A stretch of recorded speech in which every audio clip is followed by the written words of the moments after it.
皆さんこんにちは。ဒီနေ့ကတော့စေဘူးစုတဲ့ခိကန်ရောအင်းမှာဖြစ်စေတဲ့ဒီအကြောင်းအရာအကြောင်းအရာရှိရပေါ့နော်စိုက်ခင်ပရိဒီယာပုံမှာတွေနောက်တစ်ခုကဝီရုစ်ဘိုင်းရပေါ့နော်နောက်တစ်ခုကကြတော့ခိဆဲချူကပါကောင်ခါပြီးမှုတရားနဲ့ပတ်သက်အဒီဟာတွေကစေဘူးစုတဲ့ခိကန်ရောအင်းမှာ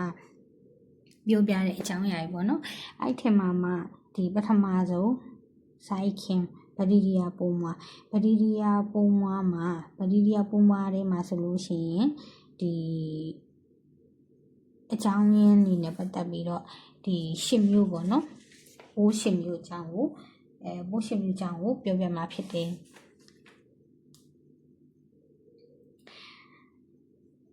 အဲ့မှာတဲ့ဒို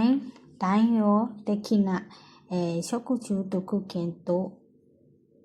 ဆုနိုရှောကျော်ဒီအဖြစ်များတဲ့အစာအစိတ်တင်တဲ့ဘက်တီးရီးယားပုံမှန်ပေါ့နော်အဲ့ဒါနဲ့သူ့ရဲ့ဒီရှောကျော်ယောဂလက္ခဏာရဲ့ဒီမှာဆိုလို့ရှိရင်10မျိုးရှိရယ်ပိုး10မျိုးပေါ့နော်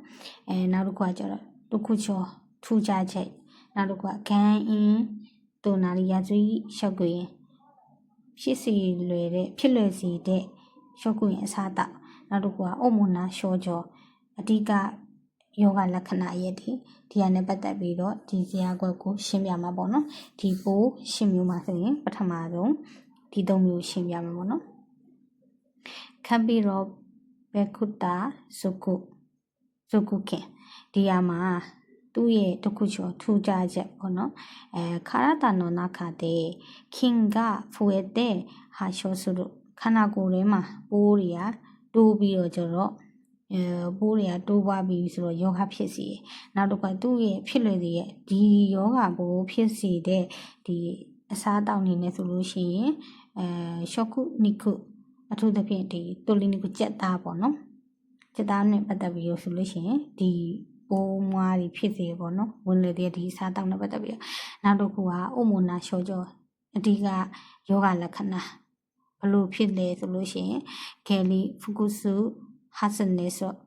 အန်နဲ့ဝမ်ရှိုးတယ်နောက်တစ်ခုကကျတော့ဖြားတယ်ပေါ့နော်နောက်တစ်ခုကဆယ်ရီမိုနီယာဇုကုကင်ပုံမှုဆိုလို့ရှိရင်သူလည်းအတူတူပဲခန္ဓာကိုယ်ထဲမှာဆိုလို့ရှိရင်ပိုးတွေကတိုးပွားပြီးတော့ယောဂဖြစ်စေတယ်သူကကြောင့်တစ်ခုပိုလာတယ်သူ့ရဲ့ဒီဖြစ်လေတဲ့အစားအသောက်နဲ့ပတ်သက်ပြီးပြောမယ်ဆိုရင်ခဲယူရန်ဥပေါ့နော်ဒီယောဂပိုးဖြစ်စေတဲ့ဖြစ်လေတဲ့အစားအသောက်ဆိုလို့ရှိရင်သူကအသားတွေအထူးသဖြင့်ကြက်သားအပေါ်မှာလည်းဒီခံပြီးတော့ဘဲခုတာဇကုခင်မှာဆိုလို့ရှိရင်လည်းကြက်သားပေါ့နော်သူ့မှာကျတော့ဥမှာလည်းဒီဟာနဲ့ပတ်သက်ပြီးတော့ပိုးမွားဖြစ်စေပေါ့နော်ယောဂလက္ခဏာနဲ့တူတယ်ဖြားတယ်အန်နဲ့ဒီနောက်တစ်ခုကကျဝမ်ရှိုးတယ်ပေါ့နော်နောက်အမျိုးအစားတစ်ခုကကျတော့ချောအမ်ဘက်ဖူရီယို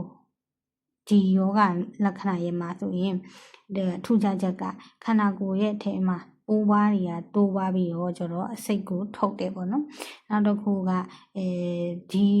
ဟာနဲ့ပတ်သက်ပြီးတော့ဖြစ်ရတဲ့အစားအသောက်ဖြစ်လေတဲ့အစားအသောက်ဆိုလို့ရှိရင်ဂေါကိုင်းရီပင်လေစားတွေသူ့ရဲ့ဒီအိုမိုနာရှော့ကျော်ယောဂလက္ခဏာအနေနဲ့ဆိုလို့ရှိရင်ဖူကုစုဘိုင်အောင်နေနောက်တော့ကကျတော့ဟာဂဲရှိဂဲလီဆိုတော့ပြင်းထန်ဝင်သွားတယ်ပေါ့နော်ဒီမှာတော့ယောဂလက္ခဏာတော့မတူဘူးအပေါ်က2မျိုးကကျတော့ဒီခန္ဓာကိုယ်ထဲမှာယောဂပိုး